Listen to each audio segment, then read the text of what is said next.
Sit down, Mara. I'm not finished. Daniel's voice cut through the meeting room like a cold blade, sharp enough to silence every whisper, soft enough to disguise the insult beneath it. I remained standing. The projector light washed the room in pale blue, casting harsh shadows across his face, the kind of shadows that reveal a man who enjoys holding power more than earning it. Around the table, no one breathed. My proposal was still open on the screen behind him, my work, my numbers, my weeks of preparation, dismissed in under 10 minutes. You keep trying to take initiative, he continued, leaning back as if addressing a child, but leadership isn't just enthusiasm. It's instinct. And unfortunately, Mara, you don't have that instinct. He smiled a small, satisfied curve of the lips, the kind of smile people give when they believe you're permanently beneath them. A few people shifted uncomfortably. No one defended me. No one ever did. I listened quietly, letting his words settle, not because I believed them, but because I wanted to remember the weight of each one. Calm has always been my first language, a language Daniel never bothered to learn. You're a good worker, he added, but this, he gestured broadly to the screen, to my proposal, to the future he thought was out of my reach, this is above your level. Don't overextend yourself. Something in me exhaled. Not anger. Not humiliation. Something colder. Something steadier. I closed my laptop with deliberate quiet. The tiny click echoed louder than any protest could have. Daniel's eyes flicked up, expecting tears or excuses or a cracked voice. But all he found was stillness. Are we clear? He asked. The room watched me like I was a fragile object about to shatter. Instead, I nodded once. Controlled. Measured. Because people like Daniel only understand volume, they never notice the earthquake in silence. Good, he said, already turning away, already convinced he'd won something. But he hadn't. He'd merely drawn the line that would later define his downfall. As I walked back to my seat, I caught my reflection in the glass wall, calm, composed, unreadable. A woman who had just been publicly diminished, yes, but not defeated. Daniel believed he'd put me in my place. What he didn't realize was that he'd just revealed his. And the upper floors, with their quiet hallways and closed conference rooms, had already been watching him far more closely than he knew. What happened next would be the first crack in Daniel Cross's perfect illusion, and the moment he'd regret ever underestimating me. The meeting ended with the usual shuffle of chairs, forced smiles, and people pretending not to see what they had just witnessed. Corporate courage was always loud in private and silent in public, especially when Daniel was involved. I walked out last, letting everyone pass. It was easier that way. People avoided the guilt of pretending to comfort me, and I avoided the hollow sympathy that never helped anyone. The hallway outside the conference room was bright, almost aggressively so. Sunlight poured through the windows, illuminating dust in the air, tiny grains drifting aimlessly, like people who were too afraid to pick a side. I moved slowly toward my desk, each step measured, letting my heartbeat steady itself. Not because I was fragile, but because I wanted clarity. Precision. Revenge, real revenge, isn't born from anger. It's born from understanding exactly where the knife must go. But to everyone else, I looked calm. I always did. As soon as I sat down, the office atmosphere shifted, that awkward mix of wanting to check on me and wishing I'd disappear so they wouldn't feel uncomfortable. A few glances drifted over the partitions, then retreated quickly. No one said a word. Except him. Daniel appeared at the end of the aisle, hands in his pockets, wearing the smugness of someone who believed he'd handled a situation well. Good work today, team, he announced loudly, pretending nothing out of the ordinary had happened. Let's stay focused. Lots of eyes on us this quarter. His eyes brushed past me, intentionally, arrogantly, then he disappeared into his glass office, where he could watch everyone without being watched back. I opened my laptop again. The screen lit up, and before I could even inhale, my phone buzzed beside me. A single word flashed on the screen, a name saved without title or context. Call. I hesitated for a moment, glancing instinctively toward Daniel's office. He was pacing already, gesturing at his phone, performing stress so people would mistake it for leadership. I answered quietly. "Now's not a good time," I whispered. The voice on the other end was calm, steady. "Mara, the board moved up the discussion. They want your files by Friday." My pulse paused. Friday. That meant sooner than planned. That meant Daniel's timeline of control had just begun to crumble, and he didn't even know a clock was ticking. "I'll send everything tonight," I replied, my voice just as calm as it had been in the meeting. The same stillness Daniel mistook for weakness. I hung up and placed the phone face down. Across the office, Daniel lifted his head suddenly, as if sensing something shift, a change in air pressure, a ripple he couldn't name. He had no idea the ground beneath him had already begun to move. And by the time he noticed the cracks forming, it would be far too late. People always assume injustice begins with a single moment, one insult, one humiliation, one meeting that breaks something inside you. But it never starts there. By the time someone cuts you openly, they've already practiced on you quietly. Daniel had been practicing for a long time. I learned that early on, in the small ways he bent truth until it favored him and blurred lines until they disappeared entirely. The first time it happened, it was almost subtle. We'd worked on a project together, my research, his signature, our deadline. During the final presentation, he spoke about the findings confidently, fluently, as if he had discovered them alone. He didn't look at me once. I didn't correct him. I didn't need to. I was still naive enough to believe people eventually reveal who they are without help. The second time, he sent out a company-wide memo congratulating the team on a successful quarter but left my name off the list, even though the data he celebrated had come from my late nights and weekend hours. I noticed.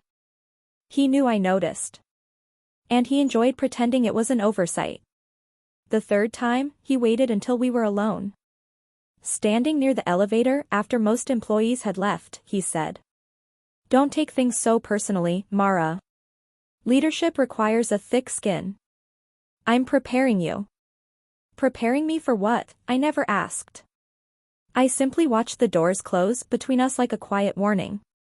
But the fourth time. That was when something shifted in me. He deliberately altered a report I submitted, changed metrics, erased sections, rewrote parts in his own language, then called me into his office the next morning, holding the papers with a disappointed sigh. "These inconsistencies," he said, tapping his pen, "they make you look careless. Detail matters.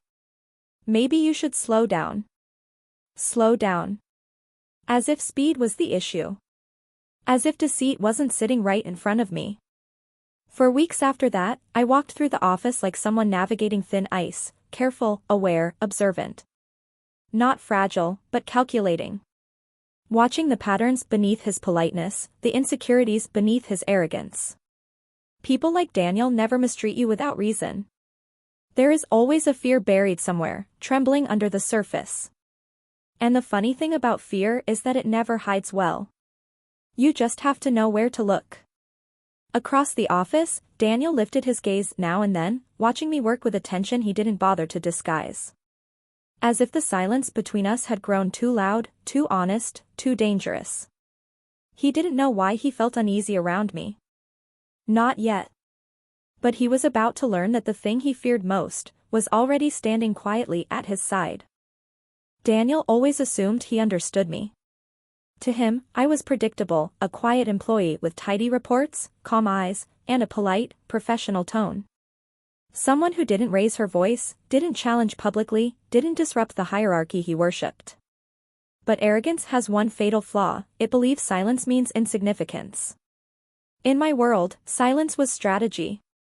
Most people in the office only saw my day self, the woman behind spreadsheets, delivering precise data, answering emails with restraint. No one bothered to look deeper, not even to ask who I was outside of these glass walls. Daniel especially never asked. He didn't think he needed to. He didn't know about the nights I spent in the executive wing, working on a cross-departmental analytics model directly requested by the CFO. He never wondered why I had badge access to rooms he didn't even know existed. He never noticed the senior leaders who greeted me by name in the hallways, or the subtle nods exchanged during elevator rides. He also didn't know about Evelyn Ward, my mentor, my quiet supporter, the woman who had hired Daniel years ago and regretted it quietly ever since. To everyone else, Evelyn was the chief strategy officer. To me, she was the reason I stayed. Talent doesn't need to shout, she once told me in her glass office overlooking the city. It simply needs the right moment.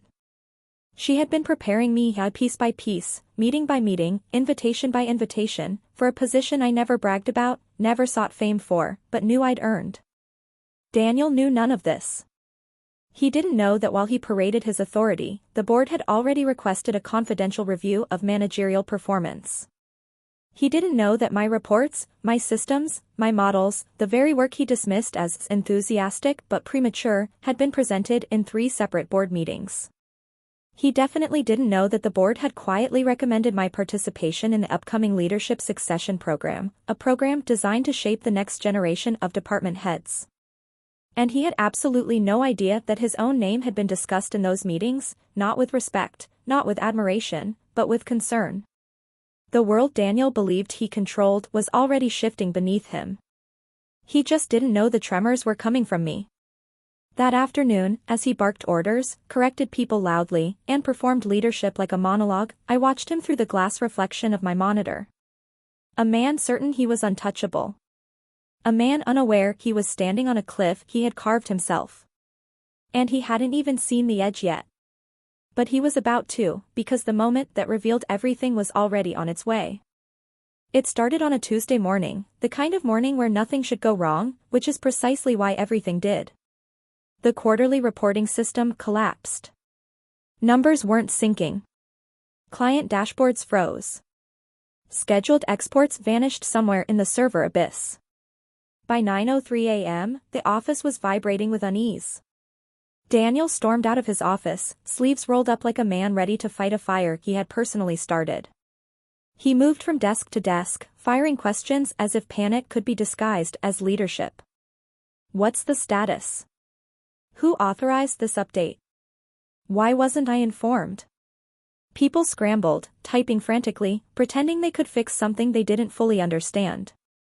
But I knew the truth the moment I saw the error logs. This wasn't a system failure. It was a failure of oversight. More specifically, Daniel's oversight. He had pushed through an unauthorized change last week, a performance tweak he wanted credited to him, without following protocol. It created an internal conflict that destabilized the integrations.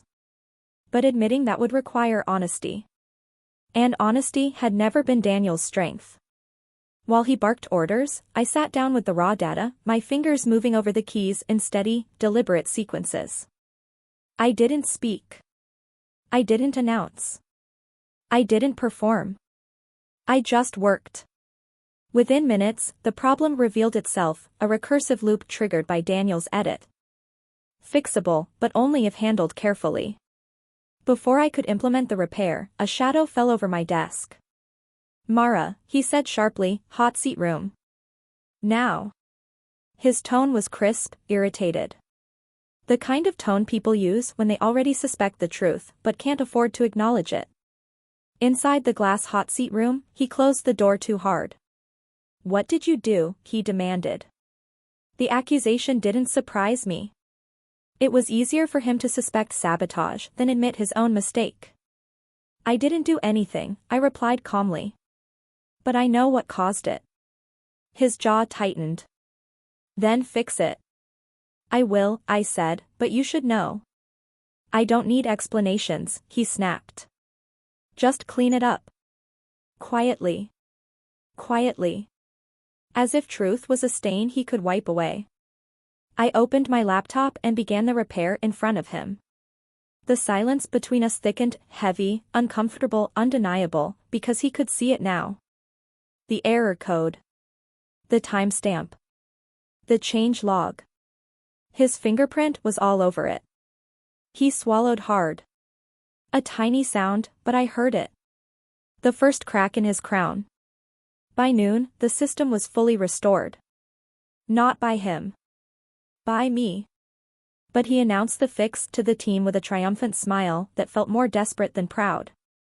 He didn't thank me. He never did. But that didn't matter.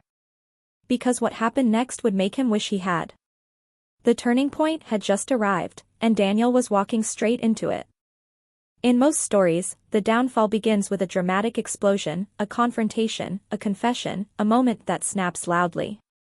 But in real life, collapse is softer. It starts with evidence. And I had begun collecting it long before the crisis hit. Not because I wanted revenge. Because I wanted accuracy, and accuracy has a way of revealing the parts people try hardest to hide. For weeks, I gathered everything Daniel assumed no one noticed. His unauthorized system edits. His altered performance summaries. His selective email trails. His habit of taking credit publicly and assigning blame privately. His missed deadlines disguised as team delays. His aggressive feedback sent only when no one else was copied. Each piece alone meant little. Together, they formed a pattern, a constellation of misconduct that could no longer be ignored once connected. I wasn't hacking, spying, or sabotaging. I wasn't searching for dirt. I was documenting reality. Truth is powerful that way, it doesn't need embellishment. On Wednesday evening, long after most employees left, I sat in the dim project room, the only light coming from the spreadsheet glowing in front of me.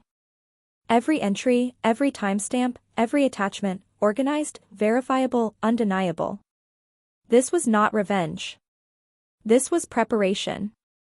As I worked, the door opened softly behind me. Mara? The voice was familiar, firm, measured, a voice that belonged to someone who understood both silence and strategy. Evelyn Ward stepped inside, her expression unreadable but her eyes alert. "You've been busy," she said, glancing at the screen. "I've just been documenting." I kept my tone neutral. "Patterns matter." "They do," she agreed, taking a seat beside me. "And the board has been paying attention to those patterns." A pause. Then, quietly. "Especially now." I looked up. She continued, "Your analysis of the quarterly metrics saved us from a financial oversight." "And the crisis yesterday?" "Everyone saw who actually solved it." I didn't respond. I didn't need to. "You should know," Evelyn added, "the leadership review is moving faster than expected. They'll want full transparency." She tapped the edges of my printed notes. "All of this will matter." Daniel had spent years building an empire of illusion, loud confidence, public authority, private carelessness. But illusion cracks easily when held up to facts. As Evelyn left, she placed her hand briefly on my shoulder, a rare gesture of quiet reassurance. "You're doing the right thing," she said. But I wasn't thinking about right or wrong. I was thinking about inevitability. Across the office, beyond the glass hallway, Daniel paced in his office, unaware that the truth he feared most was already being organized into a story he couldn't control. And soon, he was going to place the final piece of evidence in my hands himself, without even realizing it. The directors visited on a Thursday, unannounced, quiet, observant. Most employees didn't realize it at first. Daniel did. And nothing exposes a man faster than knowing he's being watched. He straightened his tie 3 times before 10 a.m. Rearranged his desk twice. Practiced a smile in the reflection of the glass cabinets. By noon, he was performing leadership like a theater play he'd written for himself. The office air was taut, that strange stillness before a storm. The directors walked through the floor with calm purpose, stopping at different teams, asking polite questions, offering warm nods. Then they reached our section. Daniel stepped forward instantly, voice smooth and overly enthusiastic. "Welcome. We've been preparing for your visit." "Preparing?" "We found out 10 minutes ago." One of the directors, a tall man with gray edges in his beard, smiled lightly. "Oh. Wonderful. Why don't you tell us about your team's current workflow?" Daniel launched into a rehearsed monologue about strategic oversight, high-level reporting, and guiding his analysts with a steady hand. I remained seated at my desk, typing quietly, finishing the last section of a report that would go directly to the very people standing 5 feet away. But Daniel wasn't done. And this, he said loudly, beckoning the directors toward my desk, is where we handle basic support tasks. Mara keeps the smaller items in check. She's diligent, just not suited for anything higher level yet. A small, polite chuckle. Like the directors were supposed to be charmed by his condescension. My fingers paused over the keyboard. Basic support tasks.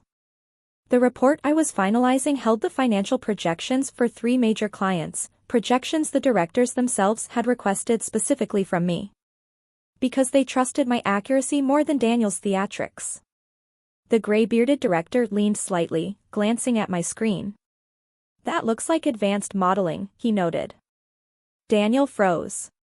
I met the director's eyes for a moment, a brief, calm, steady acknowledgement, then returned to the spreadsheet. Daniel laughed nervously. Oh, that? Yes, well, she assists, he stammered. She's learning. Learning? The words settled between us like dust floating into sunlight, visible, undeniable, embarrassing. Another director stepped closer. Is this the revised model from last night? The one finance forwarded to us this morning? Yes, I said softly, still not looking up. I'm tightening the prediction intervals. Silence. A deep, meaningful silence. The kind that peels the paint off someone's ego. The directors exchanged a glance. A small one. Subtle. But it was enough. Daniel's smile faltered, just for a second, but I saw it. Everyone did. For the first time, he realized he wasn't performing for admiration. He was being evaluated. And the person he thought was beneath him had already surpassed him. His voice cracked when he spoke again. Right, well, good work, Mara. But it was too late. Because the directors weren't looking at him anymore. They were looking at me. And what happened that afternoon, the email that would land in my inbox, would change the entire trajectory of this story. By late afternoon, the directors had finished their quiet tour of the floor. Their presence lingered in the atmosphere long after they left, like a shadow that reminded everyone that eyes had been watching, even when they pretended not to see. Daniel spent the rest of the day in his office, pacing, calling, pretending to be busy. Every time he passed by the glass, his reflection looked slightly off balance, as if the world had tilted half a degree without warning. I kept working. Not hurried. Not anxious. Just steady, the way calm water erodes stone. At 4:17 p.m., my email chimed. A single notification. Plain subject line. No urgency in the text preview. From Board Liaison, Executive Office. Subject, confidential, do not forward. My breath didn't quicken. My hands didn't tremble. But something inside me shifted, a soft, grounding sensation, the quiet certainty of a puzzle piece finally finding its place. I opened it. The message was short. Precise. Every sentence crafted with surgical clarity. Mara. Following today's review and prior performance evaluations, you have been officially recommended for the Interim Leadership Succession Program. Please prepare the required files and readiness documents for Friday's meeting. Your confidentiality is expected. Executive Office. I read it twice. Not because I doubted it, but because I wanted to feel the weight of each word. Interim Leadership. Recommended. Friday's meeting. The timing was earlier than expected. Much earlier. Across the office, Daniel emerged from his door, holding his phone to his ear as if it were a lifeline. He spoke loudly, too loudly, trying to broadcast authority to an empty room. Well, of course the directors were impressed, he was saying. They saw the strength of the team. They saw my oversight. Oversight. The irony almost made me smile. He wandered toward the corner where a few analysts were packing up. This visit was good for all of us, he continued. Validation, you know? They trust my leadership. No one responded. They didn't need to. I clicked my screen off and closed my laptop gently. The world felt strangely still, not quiet, not loud, suspended. Like a held breath. As I stood to leave, I passed by Daniel's office. He didn't look at me. But he paused mid-sentence. Some instinct in him, something primal, something buried under years of ego, sensed a shift. The floor had begun to tilt. And he didn't know why. Not yet. But the moment he learned the truth, everything he believed about his place here would fracture, and it was closer than he realized. Friday arrived with the kind of stillness that hides a storm. The office looked ordinary, but the air felt different, heavier, more deliberate. People sensed something was happening, even if they didn't know what. Daniel arrived early, too early, wearing a suit he usually saved for quarterly presentations. He combed his hair twice at his reflection, adjusted his sleeves, then practiced expressions he thought conveyed confidence. He didn't know the meeting wasn't about validating him. He didn't know it was about evaluating him. At 9:02 a.m., the board secretary appeared at the entrance of our floor. "Ms. Hale," she said quietly, "they're ready for you." Ready for me. Daniel froze mid-sentence. He had been lecturing a junior analyst on taking initiative, but the words dissolved when he heard my name. He turned sharply. Why does she need to be in the boardroom? The secretary remained professional. I'm not at liberty to discuss the agenda. The controlled neutrality in her voice struck him harder than any insult could have. I gathered my folder, the one holding all the evidence, analytics, projections, and documentation I'd prepared. Nothing dramatic. Just truth, arranged neatly. As I walked past him, Daniel's jaw clenched. "Don't overstep, Mara," he whispered. A small, desperate warning. Not a command. I didn't answer. The boardroom doors closed behind me with a soft sweep, gentle, but final. Inside, the atmosphere was composed, almost serene. Four directors sat along the far side of the table, Evelyn beside them, her expression calm but unflinching. "Please take a seat," the chair said. I did. What followed wasn't a trial. It wasn't a confrontation. It was clarity. They asked about the metrics I'd developed. The financial improvements my models predicted. The risk assessments I'd compiled. The crisis I had resolved without spectacle. And finally, the inconsistencies I had documented. I answered with the same calm I had carried for months, quiet, precise, not a single word more than necessary. No embellishment. No emotion. Just truth. When I finished, the room fell into thoughtful silence. The chair folded his hands. "Mara, you have demonstrated a level of leadership, accuracy, and integrity that aligns with the direction we want this department to move toward." I felt no rush of triumph. Just a slow, steady exhale, the kind that comes when a long-held truth finally breathes. They dismissed me gently, thanking me for my work. When I opened the boardroom door, Daniel was standing in the hallway. He looked at me as if trying to read a language he'd never bothered to learn. "What did they ask you?" he demanded. I walked past him calmly.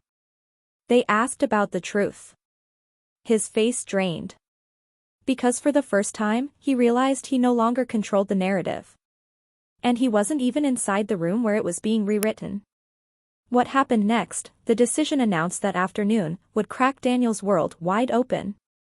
The announcement came at 3:11 p.m., discreet, almost gentle, the way a quiet truth tends to arrive right before it changes everything. A company-wide email. Neutral subject line. No fanfare, no drama. Department leadership update. The office fell into a hush as screens lit up one by one. Chairs stopped rolling. Hands paused mid-typing. A ripple of curiosity cut through the room. I didn't open it immediately. I had known what was coming. I'd been prepared. Daniel, however, was not. From his glass office, I watched him click the email with the confidence of a man expecting praise. His lips curled into a slow smile, the same smile he used to pretend he was winning. Then I watched the smile falter. Then freeze. Then vanish entirely. He reread the email, disbelieving. Twice. 3 times. As if repetition might change the sentence that had already sealed his fate. A moment later, the office door opened. He stepped out, not storming, not shouting, but moving like someone who had lost his footing and didn't understand why the floor had shifted. His eyes scanned the room, searching for an anchor. None existed. The announcement was simple, elegant, merciless in its clarity. Asterisk effective immediately, an interim leadership restructure will be implemented. During this transition period, Mara Hale will assume oversight responsibilities for all analytical workflows and interdepartmental coordination. Further structural adjustments will be reviewed by the board next quarter. Asterisk. No mention of his name. Not one. That was the cruelty of truth. It didn't need to humiliate him, it simply erased him. People tried not to stare. Some failed. The silence was heavy, tense, but not sympathetic. Everyone had witnessed too much for too long. He approached my desk slowly, each step deliberate, his breath uneven. "What is this?" he demanded, voice cracking on the last word. "Why would they? Why you? What did you tell them?" His panic was a fragile thing, thin, breakable, desperate. I turned my chair slightly, meeting his eyes with the same calm he always mistook for weakness. "I told them what they asked for." He blinked, confused. "What does that mean?" "It means," I said softly, "I didn't need to say much at all."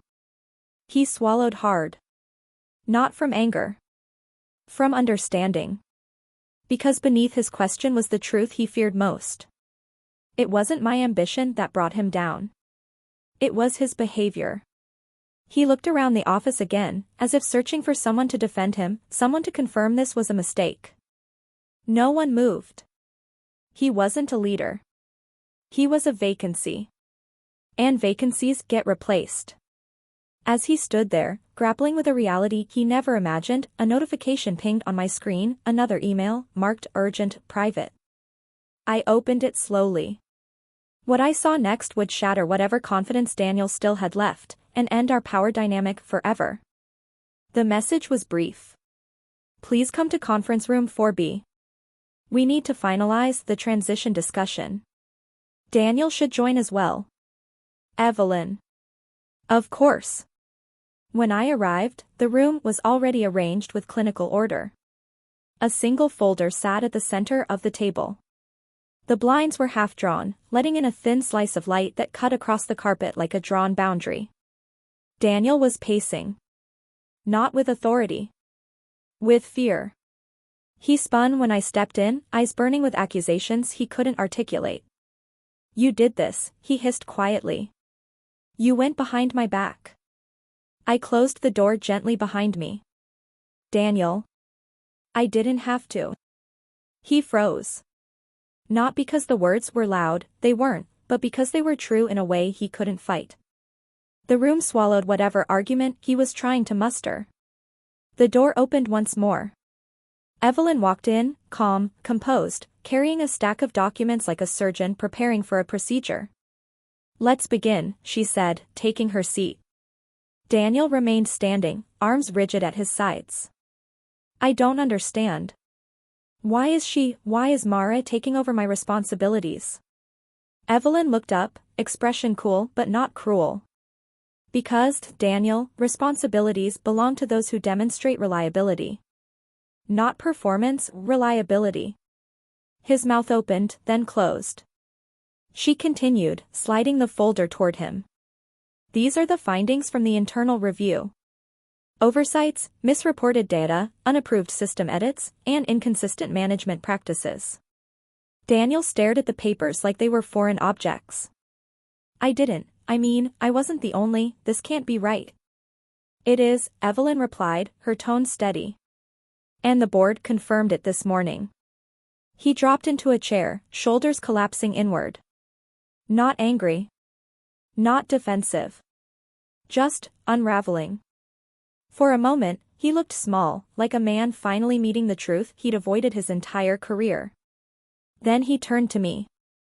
"What did you tell them?" This time his voice wasn't demanding. It was pleading. I told them what I've always shown them, I answered quietly. My work. Silence. Raw, cutting, final. He clenched his fists. You could have warned me. I held his gaze, calm, unwavering. I tried. Just not in the language you wanted to hear. His breath hitched. Because he remembered. Every polite correction he ignored. Every guideline he dismissed. Every detail he brushed aside because he thought leadership was volume, not accuracy. He looked down at the folder again, a man staring at the ruins of his own construction. Evelyn stood. This conversation is complete. HR will follow up with next steps, Daniel. Mara, I'll see you in the boardroom on Monday. She left us alone. Just him and me. He lifted his head slowly, eyes red, voice barely audible. So what happens now? I stepped toward the door, hand resting on the handle before answering. Now, I said softly, you learn what real leadership looks like. I opened the door and walked out, calm, steady, unshaken. And what waited for me in the final chapter of this story wasn't triumph, but something far deeper than victory. The weekend felt different. Not lighter, not yet, but clearer, like fog finally lifting from a long, winding road. I spent it the way I spend most things that matter, quietly, with intention, letting the noise of the past settle into something that no longer demanded space. When Monday arrived, I walked into the building without hesitation, without the invisible weight I'd learned to carry so naturally that I sometimes forgot it wasn't mine. People looked up when I passed. Not with pity. Not with curiosity. With recognition. Not the loud, performative kind Daniel always chased. But the steady kind earned through consistency, the kind that doesn't fade when the applause stops. My new access badge unlocked the executive floor with a soft click. The hallway was quiet, carpet thick enough to soften footsteps, light diffused in a way that made every movement feel deliberate. It was a place designed for decisions, not performances. Evelyn waited for me near the glass conference wall, a warm but measured smile touching her eyes. Ready? She asked. Yes, I said. And I was. We stepped inside. The board members greeted me with nods that carried weight, the kind that acknowledges effort, not ego. There were no grand speeches, no dramatic reveals. Just structure. Clarity. Responsibility. The conversation lasted an hour. By the end of it, the transition plan was finalized. Daniel's role would be dissolved. My interim position would begin immediately. The department would move forward, not loudly, but correctly. When the meeting ended, I didn't celebrate. I didn't need to. Real victories don't need volume. On my way back down to my floor, I passed Daniel's office. The blinds were half closed, the desk was nearly empty. He was inside, packing the last few items, a framed certificate, a stack of folders, a mug with a fading quote about success. He didn't look up when I entered. He must have heard the door, but he kept his back toward me, shoulders slumped forward like someone trying to take up less space. I didn't expect you'd come, he said quietly. I didn't come to gloat. He let out a brittle laugh. That would almost make this easier.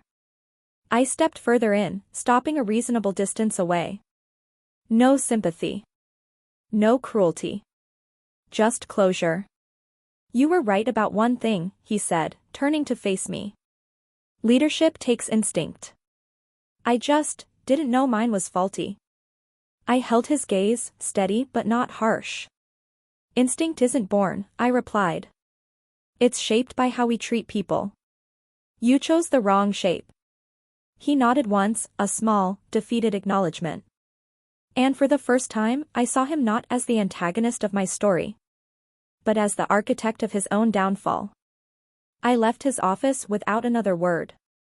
When I reached my new desk on the executive floor, clean, quiet, overlooking the city, I placed my folder down, sat, and breathed in a long, steady breath. This wasn't revenge. This was restoration. A return to what I had always been, long before Daniel tried to convince me otherwise. People like him build their identity on noise. People like me build it on truth. And truth always outlasts noise. They once said I wasn't leadership material. I didn't argue. I simply proved them right. In the language they finally understood.